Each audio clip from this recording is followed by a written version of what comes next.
Please, sit down. Welcome, everyone. I must apologize for dragging you all here at such an uncommon hour, but from what I've been told, this matter needs to be dealt with urgently. So urgently, in fact, probably should have been addressed weeks ago, but that is spilt milk under the bridge. So, why doesn't somebody tell me what they think is going on here? Mr. Tull, as I mentioned earlier, if you compare the figure at the top of page 13... Jared, it's a little early for all that. Just speak to me in plain English. Okay. In fact, I'd like to speak to the guy who put this together. Mr. Sullivan, is it? Does he speak English? Sir? I'd like to speak with the analyst who seems to stumble across this mess. Certainly. That would be Peter Sullivan, right here. Oh, Mr. Sullivan, you're here. Good morning. Maybe you could tell me what you think is going on here. And please, speak as you might to a young child or a golden retriever. It wasn't brains that got me here, I can assure you of that. Well, sir, as you may or may not know, I work here for Mr. Rogers as an associate in the Risk Assessment and Management Office at MBS. Please, just relax, stand up, tell us in a clear voice what is the nature of the problem. Okay, well, as you probably know, over the last 36 to 40 months, the firm has begun packaging new MBS products that combine several different tranches of rating classification in one tradable security. This has been enormously profitable, as I imagine you noticed. I have. Well, the firm is currently doing a considerable amount of this business every day. Now, the problem, which is, I guess, why we are here tonight, is that it takes us, the firm, about a month to layer these products correctly, thereby posing a challenge from a risk management standpoint. And Mr. Sullivan, that challenge is? Well, we have to hold these assets on our books longer than we might ideally like to. Yes. But the key factor here is these are essentially just mortgages, so that has allowed us to push the leverage considerably beyond what you might be willing or allowed to do in any other circumstance, thereby pushing the risk profile without raising any red flags. Now, thank you, Mr. Sullivan. Sit down. What I'm guessing your report here says, and give me some rope here. What I'm guessing it says is that, considering the, shall we say, bumpy road we've been on the last week or so, that the figures your brilliant co-workers up the line ahead of you have come up with don't make much sense anymore, considering what's taking place today. Actually, not what's taking place today, but what's already taken place over the last 2 weeks. So you're saying this has already happened? Sort of. Sort of. And Mr. Sullivan, what does your model say that means for us here? Well, that's where it becomes a projection. But, You're speaking with me, Mr. Sullivan. well, sir, if those assets decrease by just 25% and remain on our books, that loss would be greater than the current market capitalization of this entire company. So, what you're telling me is that the music is about to stop, and we're going to be left holding the biggest bag of odorous excrement ever assembled in the history of capitalism.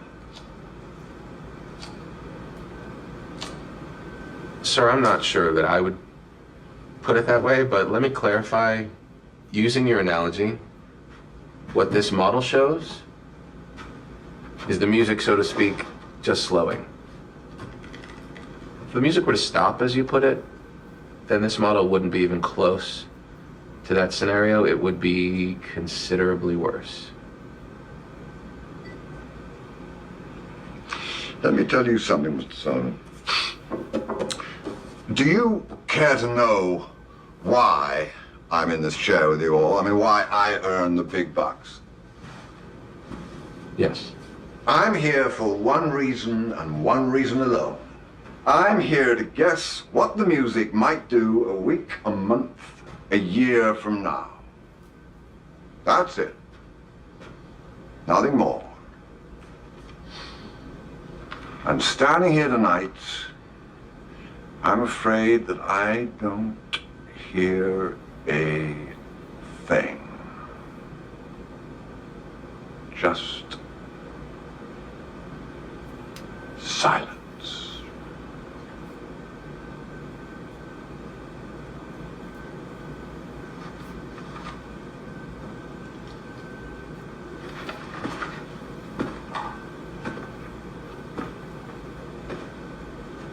So, now that we know the music has stopped, what can we do about it? Mr. Cohen, Ms. Robertson, I think this is where you're supposed to step back in. Lord knows we've relied enough on Mr. Sullivan tonight. What do you have for us?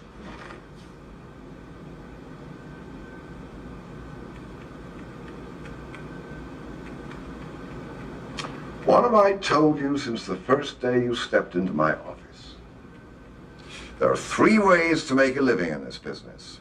Be first, be smarter, or cheat. Now, I don't cheat. And although I like to think we have some pretty smart people in this building, it sure is a hell of a lot easier to just be first. Sell it all today. Is that even possible, Sam? Yes, but at what cost? I'll have to pay. Really? I think so. Where is this going to come back to us? Everywhere. Sam, I don't think you seem to understand what your boy here has just said. If I made you, how would you do this?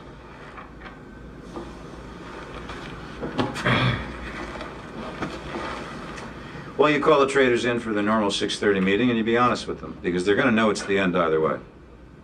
So you're going to have to throw them a bone, and a pretty big one. And then you've got to come out of the gate storming. No swaps, no nothing. 40% done by 10:15. By 11 o'clock, all your trades have to be gone, because by lunchtime, word's going to be out. And by 2 o'clock, you're going to be selling at 65 cents on the dollar if you're lucky. And then the feds are going to be in here up your ass trying to slow you down. Ramesh, They can slow you down. They can't stop you. It's yours to sell. Yeah, but John, even if we manage to pull that off, and that's saying something, the real question is, who are we selling this to? same people we've been selling it to in the last 2 years, and whoever else will buy it. But John, if you do this, you will kill the market for years. It's over. And you're selling something that you know has no value. We are selling to willing buyers at the current fair market price, so that we may survive. You will never sell anything to any of those people ever again. I understand. Do you? Do you? This is it. I'm telling you, this is it.